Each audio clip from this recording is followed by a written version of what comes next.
సాధించాం సాధించాం.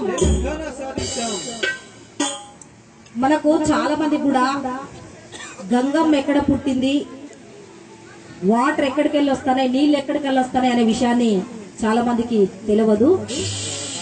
కానీ గంగమ్మ అనేట ఆమె మహారాష్ట్ర నాసిక్లో పుట్టి ఈరోజు ఖమ్మం వరకు చేరుకుంది. దాంట్లో 2 ముక్కలు వాడతా, తమ్ముడు అన్నారు కాబట్టి 2 ముక్కలు వాడతా. గంగమ్మ గంగమ్మ